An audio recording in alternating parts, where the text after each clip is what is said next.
Today's speaker, Terry Kroeger, has shaped two major industries, media and advertising, through leadership and innovation.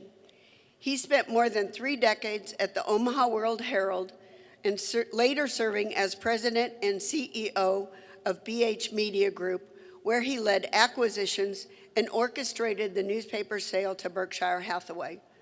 In 2019, Terry transitioned to advertising by acquiring Smith Kroeger. Under his leadership, the agency has grown fourfold and expanded extensively into digital media and creative services. And earlier this year, Smith Kroeger acquired RCG to become one of the Midwest's leading agencies. What I admire most about Terry's story is how it reflects the qualities we celebrate today: adaptability, courage, lifelong learning, and I would add resilience. Like many of you, Terry's faced moments that required reinvention and bold choices. His presence here reminds us that success isn't a straight line. It's about perseverance and being ready for what's next. Please join me in welcoming today's speaker, Terry Kroeger.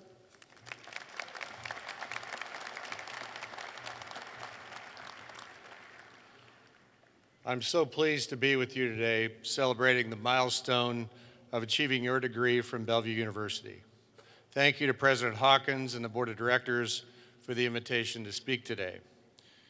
The organizers here had the good sense to limit me to 10 minutes, so nobody panic, this will be short. It seems to me there's plenty of advice doled out from commencement speakers. While I will no doubt give in to that temptation later in this talk, I've tried to tailor this to the diverse, perhaps more mature graduating class than might be typically expected at a college graduation. So here goes. I believe that life is about getting back up when you get knocked down, that you learn far more from the failures in life than easy successes. These are lessons that you never forget because you have to creatively work your way through them. While many commencement speakers might give you whimsical, uplifting sayings or quotes, mine will be more pragmatic. Winston Churchill, a man who found himself leading England in its fight against the Nazis in World War II, said, "If you're going through hell, keep going." Simple words from a guy who indeed went through hell, facing night after night of air raids in London. I also embrace Churchill's quotes, quote, "Never give in, never give in, never, never, never, never, in nothing great or small, large or petty, never give in except to convictions of honor and good sense." My interpretation of those two quotes is that you should do the right thing and good things will happen. Perhaps not as you pictured it or as you expected it. Stay focused and don't give up when things get difficult. In my business and personal life, I have countless failures and knockdowns from which I've had to pick myself up off the canvas. And I certainly won't bore you with all of them, but I wanted to share in particular my experience in 1985, 40 years ago, that forever shaped my life. In May of that year, I was to be married to my fiancée, whom I dated all through college. The wedding was to be on a Saturday. On Thursday of that week, that's 48 hours before the planned wedding ceremony, she called me at work and simply said, "I can't marry you," and hung up the phone. Devastation, shock, embarrassment, shame, pick your emotion. I felt them all.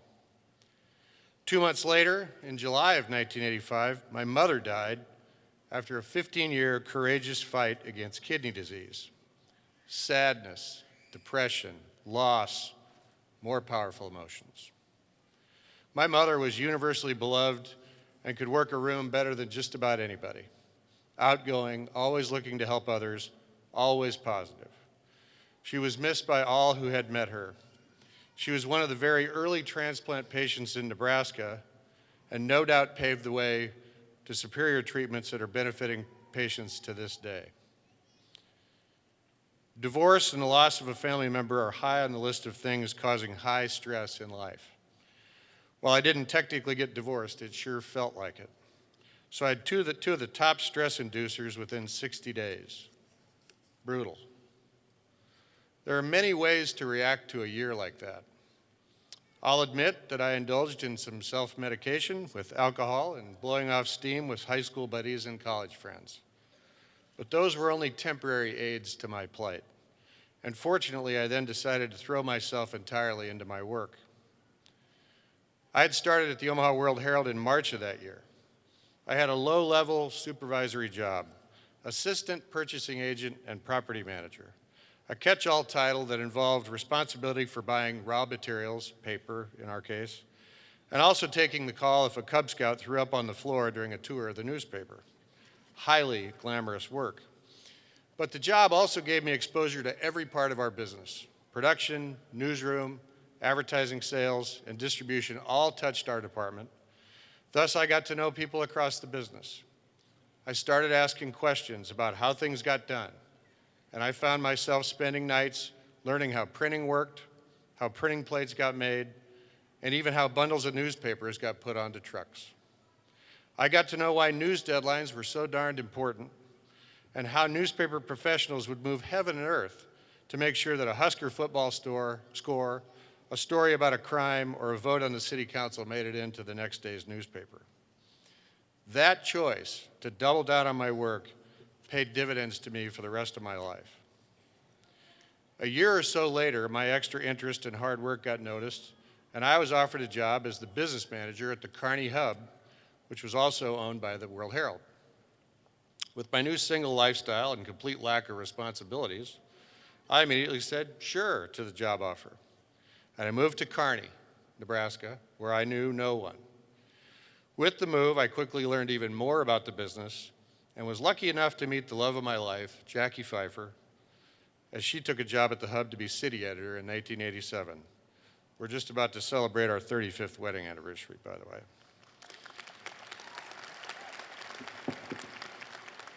I got up off the ground, I got back in the game, and it paid off in ways I never could have imagined.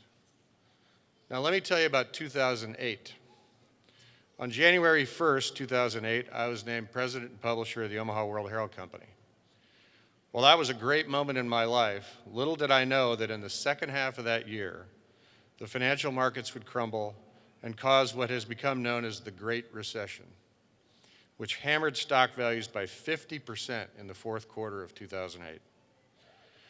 It's one of the scariest things I've ever lived through. Revenues dropped. Our stock price at the World-Herald fell by 6%, which was great compared to the public markets, but it was the first decline in our stock price since we became employee-owned in 1979. Our bank, Key Bank of Cleveland, told us they would, quote, no longer be lending in the media space and would not participate in an upcoming renewal of a $75 million line of credit. Stockholders were nervous, a daunting situation for a rookie CEO. During 2008 and 2009, I got knocked down every day. It was as rough as it gets. But we did not give up. We kept picking ourselves up off the ground. In the face of financial peril, threatening the life savings of all 300 of our employee shareholders, we worked every day toward solutions. We changed our articles and bylaws to accommodate this new reality. We reached out to people with whom we'd established relationships over the years, looking for solutions. Those conversations ultimately led to our sale to Berkshire Hathaway in 2011, providing a liquidity event for our shareholders and a nice win for the community. All possible because we never gave up and repeatedly got up off the mat. I encourage all of you to always pick yourself up and use the experience when you get knocked down because you'll be better for it. The easier choice for me might have been to simply walk away. But sticking to it, putting in the work, and continuing to what I call check the boxes needed to make progress toward success proved to be the right thing to do. So before I close, a few pieces of advice that I warned you earlier I would not be able to resist offering. First, don't be in a rush. Great results often take years or decades to accomplish. Pursue your passions. Perfect them over time. Hard work and a commitment to excellence will reward you in the long run. In the meantime, enjoy the journey. It's often the best part, and you don't even know it. 2, be hard on your own opinions. There is rarely one clear, concise answer to any question or debate. Recognize the nuances that exist in any opinion or argument, whether it's politics, religion, or simply which restaurant has the best food or which red wine to drink. Truly listen, really listen to other opinions. You'll be smarter for it. 3, be a teacher. Not necessarily a classroom teacher, which is, of course, among the most noble of professions, but invest time in helping others, teaching others, and assisting others to succeed. You'll be surprised at the great feeling of satisfaction you'll get from seeing others benefit from the time you spend. 4, define yourself by the things you love. Too often in today's world, people are defined by what they hate. Everything from I hate Coldplay to I hate Republicans or I hate vegans. You'll be far happier by investing time and resources into things you love: artwork, live music, Stranger Things, Broadway shows, whatever. People want to be around other people who are passionate. Haters don't get invited back. 5, and finally, I think this one's critical. Always respect people who have less power than you do. I always take note of how potential business associates, friends, or employees treat the waitstaff at a restaurant. Those who disrespect a waiter are sure to have that behavior spill over into other parts of their lives. Those who treat a waiter with kindness and respect are sure to make great business partners, friends, and coworkers. I'm judgy about that, and I don't apologize for it. I am grateful to you for your time and attention today, and I hope these words will serve you well in probably some minor way. The community is proud of you for your accomplishments, and I wish you the very best of fortunes in the future. Go get them.